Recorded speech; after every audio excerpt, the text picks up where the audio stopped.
اس نے کیمرے کو دیکھا، بالکل ویسا ہی اولمپکس کا ڈیجیٹل کیمرہ وہ بھی استعمال کرتی تھی۔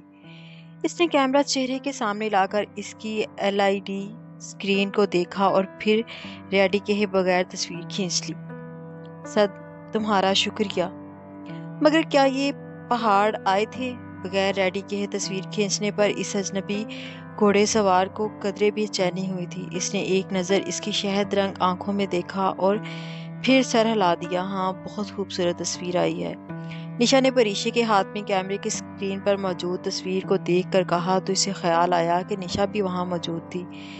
ویسے یہ تمہارا گھوڑا ہے؟ نشا نے ہی اگلی بات کی۔ نہیں، یہ میں نے کرائے پر ایک آدمی سے لیا ہے۔ اصولاً اسے گھوڑے کی بانگ تھامے میرے ہمراہ چلنا چاہیے تھا، مگر میں اس کو بھگا کر یہاں لے آیا۔ وہ شکل سے بہت مغرور لگتا تھا، اس وقت بہت بے تکلفی کے ساتھ انگریزی میں بات کر رہا تھا۔ انگریزی؟ پری نے غور سے اسے دیکھا۔ وہ انگریزی کیوں بول رہا تھا؟ اسے غور سے دیکھنے پر احساس ہوا کہ گھوڑے پر سوار وہ برے اور گھوری رنگت والا خوبصورت مرد پاکستانی نہیں، کوئی غیر ملکی تھا۔ وہ اس کی شناخت کے متعلق صحیح اندازہ نہیں کر سکی تھی۔ تم دونوں 1 منٹ ٹھہرو، میں اس آدمی کو اس کا گھوڑا واپس کر رہا ہوں۔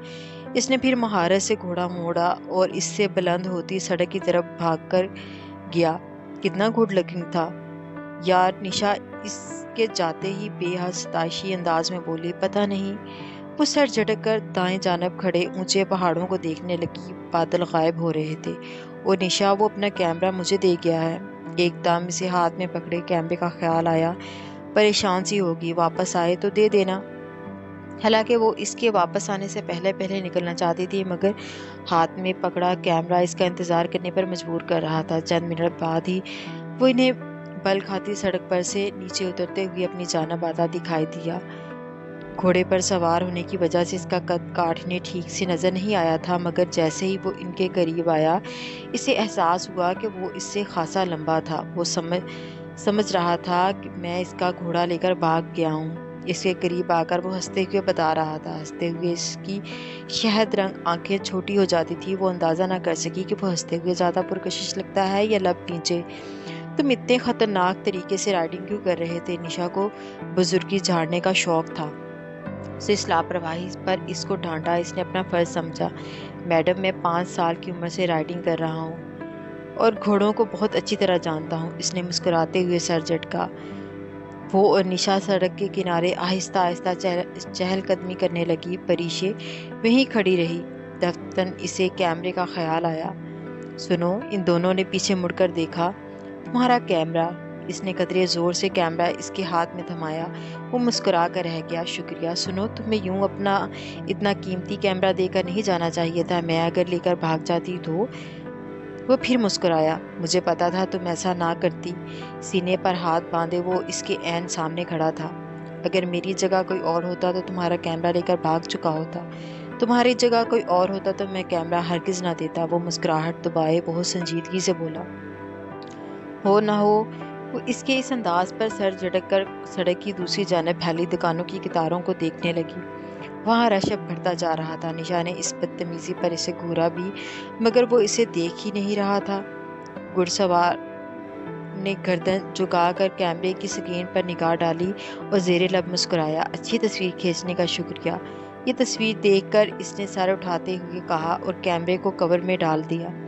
وہ پھر مغرور نظر آنے کی اداکاری کرتی جواب دیے بنا دکانوں کو دیکھنے لگی۔ تم اس تصویر کا کیا کرو گے؟ اس کی بے رخی کے اثر کو کم کرنے کے لیے نشا نے بہت دوستانہ انداز میں اسے مخاطب کیا۔ میں 20 برس بعد ایک سفر نامہ لکھوں گا، اس کے فرنٹ پر یہ تصویر لگاؤں گا اور اس تصویر کا کیپشن کیا ہوگا؟ نشا نے دلچسپی سے پوچھا۔ میں اس کے نیچے لکھوں گا، اس کوہ پیما کی تصاویر جو رکا پوشی سر کرنے جا رہا تھا۔ وہ فخر سے بتا رہا تھا۔ پریشے نے تیزی سے گردن گھما کر اسے دیکھا۔ اسے جھٹکا سا لگا تھا۔ تم رکا پوشی سر کرنے جا رہے ہو؟ بے اختیار پوچھ لینے کے بعد اسے یاد آیا کہ اس کو تو خود کو لا تعلق ظاہر کرنا تھا۔ اسے پچھتاوا سا ہوا۔ ہاں، پریشے کی بے حد ساختی پر اس نے بڑی مشکل سے اپنی مسکراہٹ چھپائی تھی۔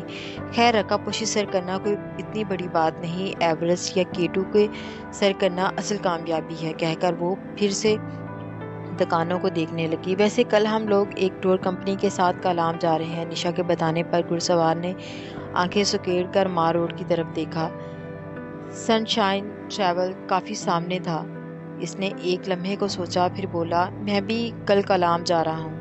سن شائن ٹریول کے ساتھ؟ تم کس کے ساتھ جا رہی ہو؟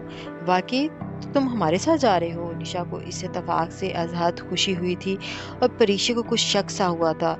یہ تو بہت اچھی بات ہے۔ ویسے تمہارے دوست بھی جا رہے ہیں کیا؟ مسکراہٹ لبوں پہ دبائے اس نے بہت معصومیت سے پوچھا۔ پریشی نے رخ قدرے مزید موڑ لیا۔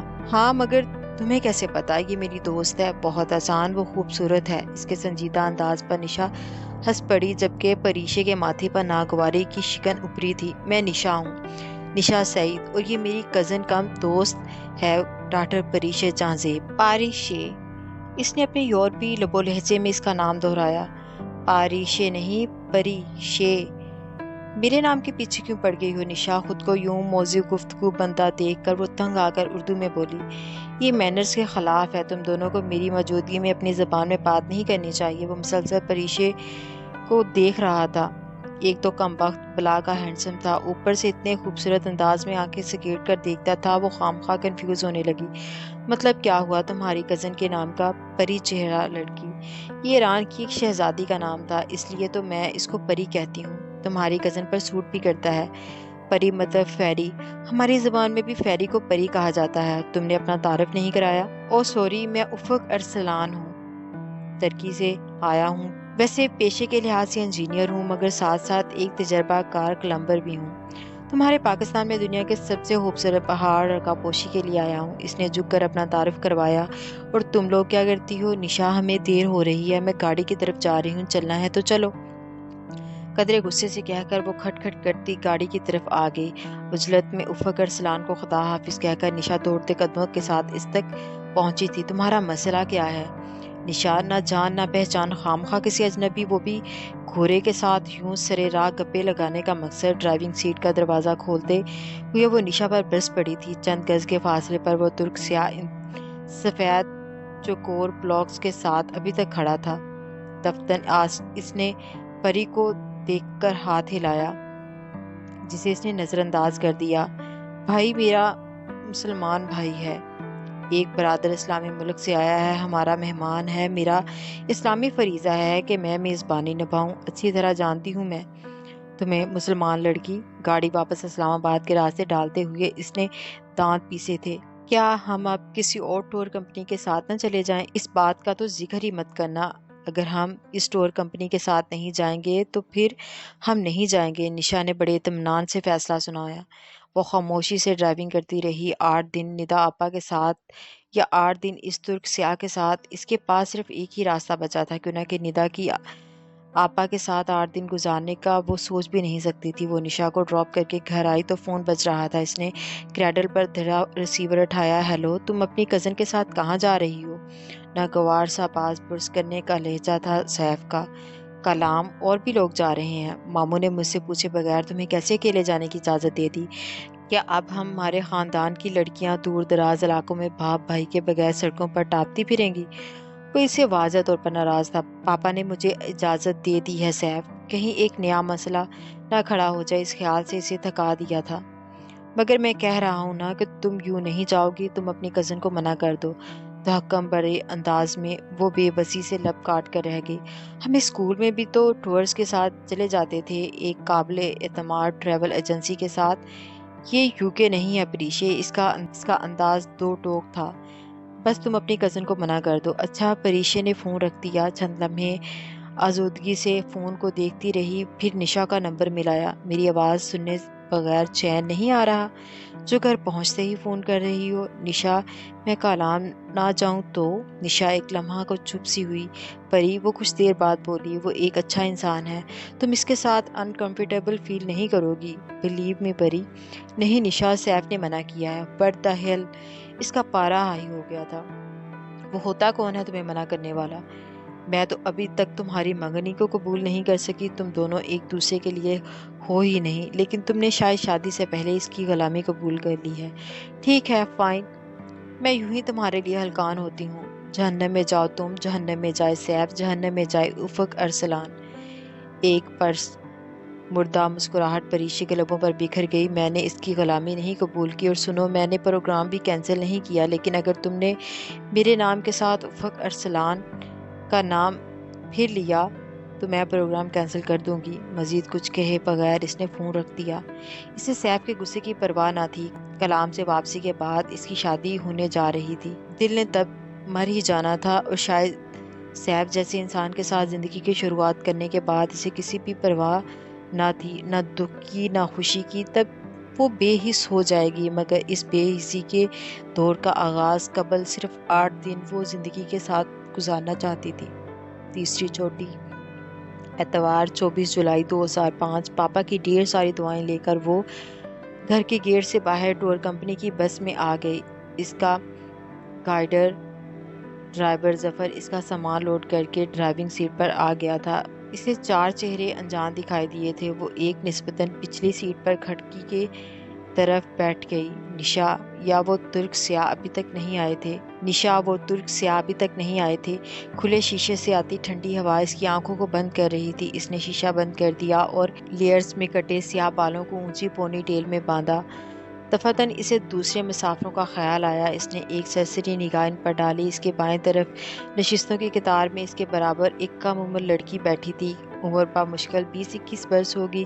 کندھوں سے اوپر آتے کھلے بال جو ماتھے پر بینڈ کی صورت میں کٹے تھے، اور گھوری رنگت۔ وہ محبوبیت سے سڑک کے کنارے بھاگتے درختوں کو دیکھ رہی تھی۔ اس نے سفید ٹراؤزر اور گھٹنوں تک کرتا پہن رکھا تھا، اور پاؤں میں سینڈل تھے، اور دوسرے مسافروں میں ایک 50-55 سالہ انکل تھے، غالباً کوئی ریٹائرڈ افسر یا کوئی امیر بزنس مین۔ وہ خاصے وجیہہ تھے اور سب سے اگلی سیٹ پر براجمان تھے۔ ان کے علاوہ ایک جوڑا تھا، بی بی قدرے کرخت اور نک چڑی سی لگی، البتہ میاں بیبا سا تھا۔ پریشے کو قیافہ شناسی سے گہری دلچسپی تھی۔ صبح 6 بجے کوئی وقت ہے جانے کا؟ مجھے سونے بھی نہیں دیا۔ نشا اس کے مقابل آ کر بیٹھی تو بس میں جو نشا کو پک کرنے رکھی تھی پھر چل پڑی۔ سو جاؤ، لمبا سفر ہے، اسے نشا کی خوابدار آنکھیں دیکھ کر کہا۔ ظفر نے اپنا آخری مسافر ایک اعلیٰ درجے سے اٹھایا۔ وہ بس میں داخل ہوا اور پریشے کی توقعات کے برعکس ان دونوں کی جانب آنے کی بجائے ریٹائرڈ صاحب کے ساتھ والی خالی نشست پر بیٹھ گیا۔ اس نے تو گردن کو جنش دے کر ان دونوں کی طرف دیکھا تک نہ، چونکہ وہ ان سے کافی آگے بیٹھا ہوا تھا، اور وہ بھی بائیں قطار میں، سو وہ اس کا محض دایاں کندھا، بازو اور سر ہی پیچھے سے دیکھ سکتی تھی۔ لائٹ براؤن شرٹ، سفید پینٹ، وہی کل والی سلیو لیس ہلکی سی ٹورسٹ جیکٹ، گردن میں لٹکتا مرفل، پاؤں میں جوگرز۔ وہ بہت اچھا لگ رہا تھا۔ ہاں، اس کے سر پر پی کیپ بھی تھی۔ وہ کچھ دیر اسے دیکھتی رہی، پھر نشا کی طرح سو گئی۔ کوئی 2 گھنٹے بعد ان کی آنکھ کھلی۔ وہ لوگ ابھی تک حالت سفر میں تھے۔ نشا جاگ چکی تھی۔ اس نے چور نظروں سے افق کو دیکھا۔ وہ اپنے سیل فون کے بٹن سے کھیل رہا تھا۔ سنو پری، تمہیں یہ شخص اچھا نہیں لگا؟ نہیں، اور میں اس کا ذکر نہیں کرنا چاہتی۔ وہ کھڑکی کے باہر دیکھنے لگی۔ مگر میں کرنا چاہتی ہوں۔ نشا باضد تھی۔ ٹھیک ہے، پھر جا کر اس کے پاس بیٹھ جاؤ۔ بقیہ سارا راستہ خاموشی سے کاٹا۔ دن چڑھے بس پشاور کی حدود میں داخل ہوئی۔ سڑکوں پر خاصا رش تھا۔ اپنے جوبن پر چمکتا سورج شہر کو جھلسا رہا تھا۔ کتنی گرمی سے یہاں حالات کے پشاور پہاڑوں پر واقع ہے۔ یار، اس سے ٹھنڈا تو اسلام آباد تھا۔ نشا کو اپنا شہر یاد آیا۔ ٹور کمپنی نے پہلے سے ایک متوسط درجے کے ہوٹل میں ان کی بکنگ کروا رکھی تھی۔ ہوٹل کے باہر تنگ سی سڑک پر بے تحاشا رش تھا۔ سڑک کے اچھے خاصے حصے پر ریڑھیوں کا قبضہ تھا۔ گاڑی ایک ڈھلوان پر چڑھ کر ہوٹل کے پارکنگ ایریا تک آئی۔ وہاں گاڑیوں کی لمبی قطار تھی۔ نوٹ بیڈ بس سے نکل کر نشا نے تبصرہ کیا۔ پری ہوٹل کی بلند عمارت کو دیکھنے لگی۔